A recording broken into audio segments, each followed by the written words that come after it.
Vamos a hacer una serie de preguntas para que vayamos afianzando un poquito los conceptos que hemos dado a lo largo de la clase. Entonces, la primera pregunta es, sobre los melanocitos, señale la falsa. En condiciones normales están en la unión dermoepidérmica. La melanina es transferida en los melanosomas por medio de prolongaciones dendríticas de los melanocitos. Derivan del neuroectodermo. El color de la piel depende del número de melanocitos más que de las características de los melanosomas, o se tiñen con S100. Bueno, pues en este caso la respuesta falsa es la 4. Como hemos comentado, el color de la piel no va a depender del número de melanocitos, dado que todas las razas, de más blanco a más negro, vamos a tener todos el mismo número de melanocitos, y sí que va a depender de las características y de la cantidad de los melanosomas. Esta sería la respuesta falsa, ¿vale? Tenemos todos el mismo número de melanocitos. En cuanto a el resto de respuestas, pues todas serían verdaderas. Los melanocitos, recordar que están en la capa más basal, por lo tanto están en la unión dermoepidérmica.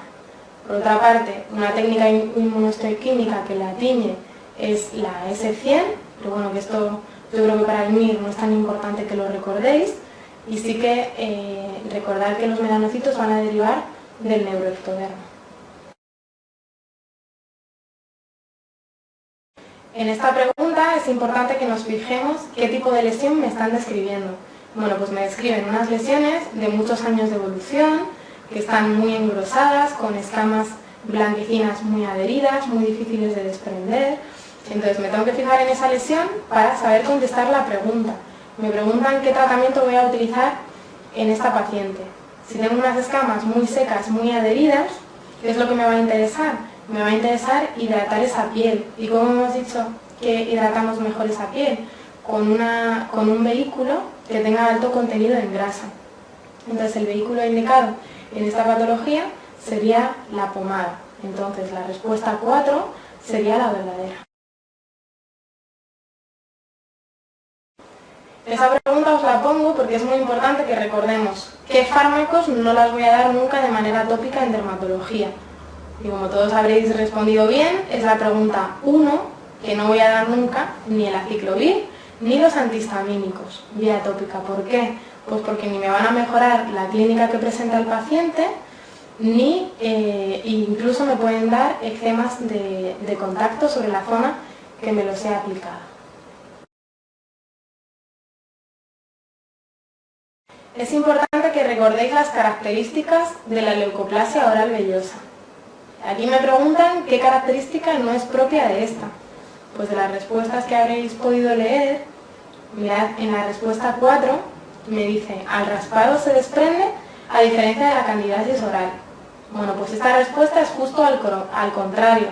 La leucoplasia oral vellosa es lo que ocurre es que el virus de Epstein-Barr, que es el agente etiológico, se mete en el interior de las células y va a dar lugar a un cambio de coloración de las mismas células. Entonces, va a ser un cambio citopático. Entonces, cuando yo intento desprender la lesión, no puedo desprenderla porque son las propias células las que han cambiado de coloración. Entonces, esa sería la respuesta falsa. La que sí que se desprende va a ser la candidiasis oral y la que no se desprende va a ser la leucoplasia oral vellosa.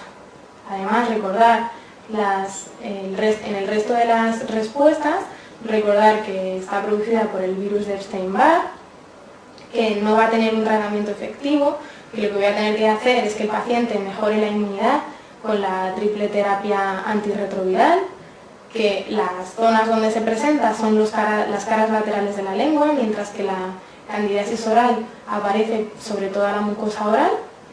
Y también ya lo repasaréis cuando deis infecciosas o cuando estudiéis infecciosas, que es cuando un paciente presenta una leucoplasia oral vellosa, pues esta patología está incluida en la categoría B de la clasificación del VIH.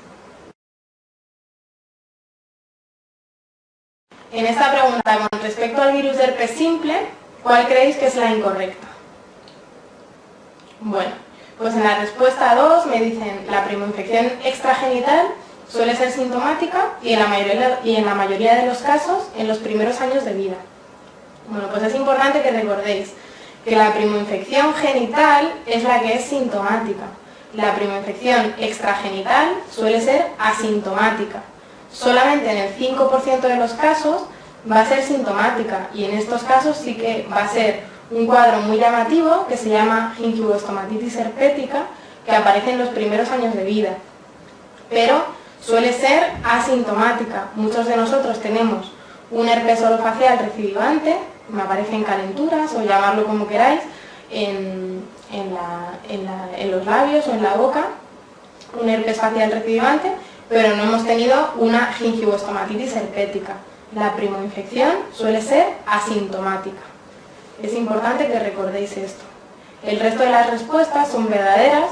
Los portadores sintomáticos, los portadores asintomáticos son los que van a dar lugar al contagio. Es importante que recordéis la respuesta 4, que me dice que el eczema herpético es una infección grave que se suele producir en los pacientes con una patología dermatológica de base. Recordar que es una de las causas, o sea, es una de las patologías que va a requerir tratamiento de la infección por el virus de herpes simple, el eczema herpético, que generalmente suele aparecer en los pacientes pues, con dermatitis atópica o otra enfermedad dermatológica de base. Lo que me están describiendo en la pregunta 3, recordar lo que lo hemos visto en el apartado de toxicodermias, que si me aparecen esas lesiones en herpes iris de Bateman, en diana o en escarapela, 7, 8 días después, estamos ante un eritema exudativo multiforme minor. Y por último, la respuesta 5, recordar que con el cambio de las prácticas sexuales de riesgo, me están apareciendo más virus de tipo 1 en la región genital y más virus de tipo 2 en la región extragenital, a nivel orofacial. Y estos porcentajes se van a ir igualando. Entonces, a nivel genital, ahora encontramos aproximadamente en un 80% de los casos serotipo 2 y en un 20% serotipo 1. Y a nivel extragenital vamos a encontrar en un 80% de los casos serotipo 1 y en un 20% de los casos serotipo 2.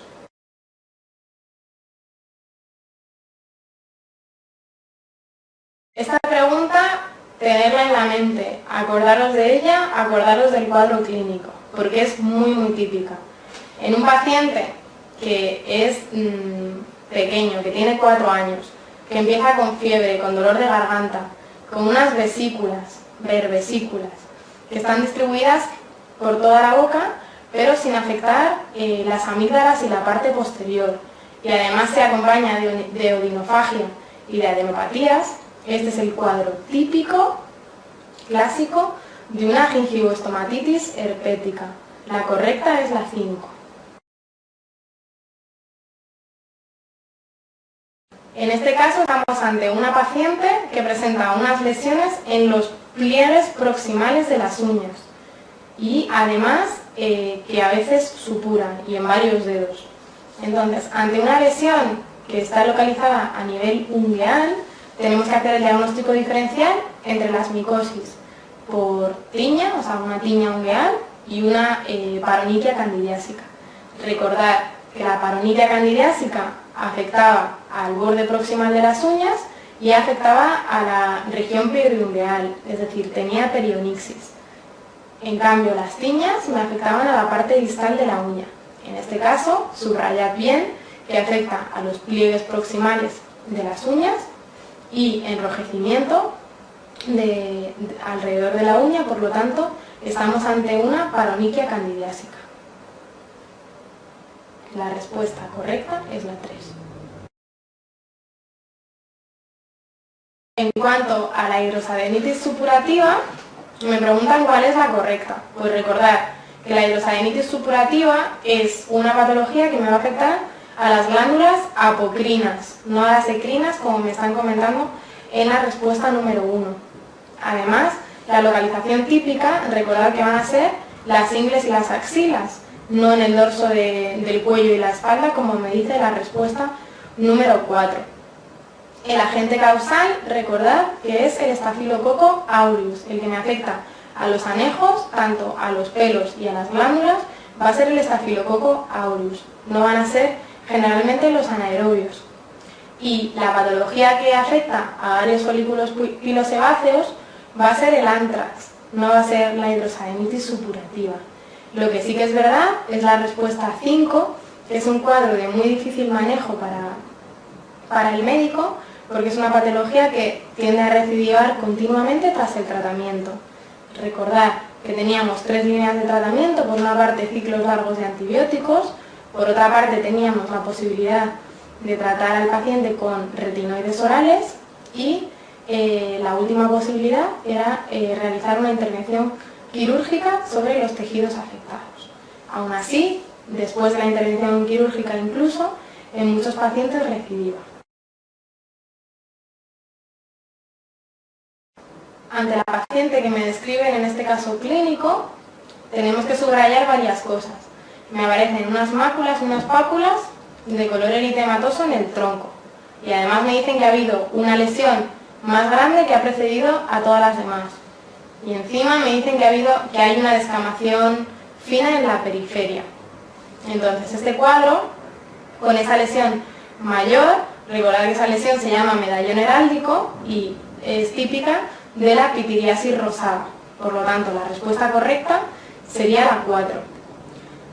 ¿Por qué me dicen que no hay afectación palmoplantar? Pues porque si hubiese afectación palmoplantar ante una mujer joven que puede haber tenido relaciones sexuales de riesgo, siempre tenemos que hacer el diagnóstico diferencial con la sífilis secundaria. Además, si me dicen que la serología luética es negativa, pues ya no tengo dudas.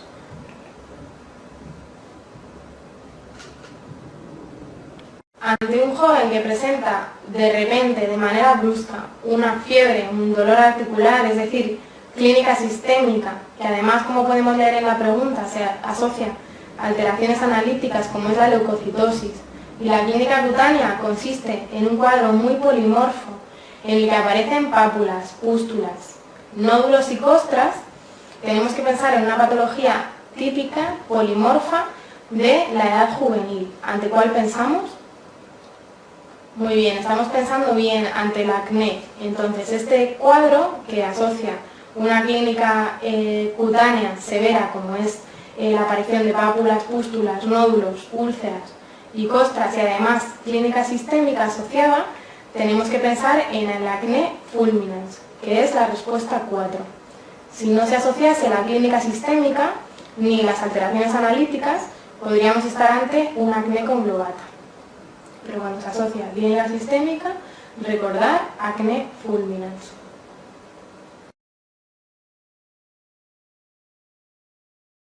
De las alopecias, recordar cuáles son cicatriciales y cuáles no son cicatriciales. Siempre me preguntan lo mismo, tenéis que saber cuál pertenece a cada grupo. Entonces, en este caso, cuál va a ocasionar alopecia cicatricial definitiva. La respuesta correcta es la 2, el lichen planopilaris, causa alopecia cicatricial definitiva. El resto de respuestas no causan alopecia cicatricial definitiva.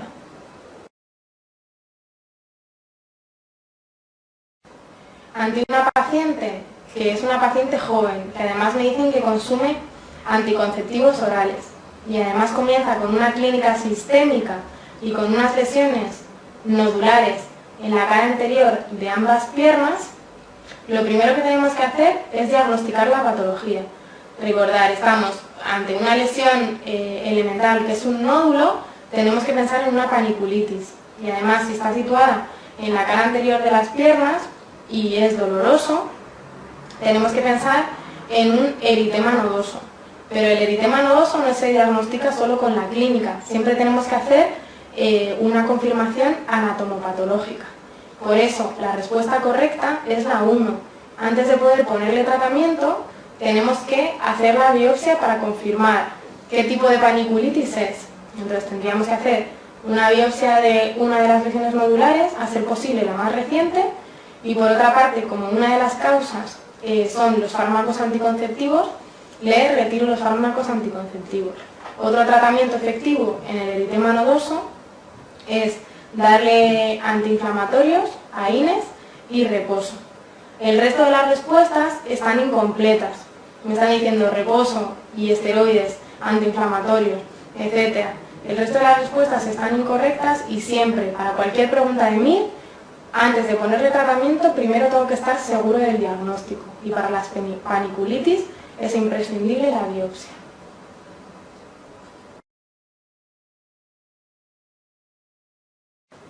Ante una mujer mayor, como la de la pregunta, y me están describiendo una mácula heterocroma, una de las características del ABCDE del melanoma, además de contorno irregular, otra de las características del ABCDE, y por otra parte de 2 por 3 centímetros, es mayor de 6 milímetros, y además que se localiza en la región facial y que ha crecido de forma muy lenta, pues todas estas características son las típicas de la respuesta 2 del léntigo maligno melanoma.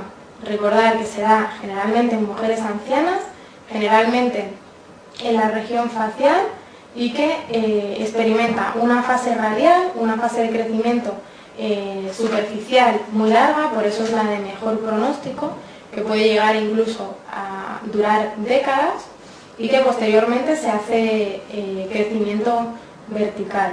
Estaba relacionado con la exposición solar durante toda la vida del paciente y también se llama melanosis de Dubreuil.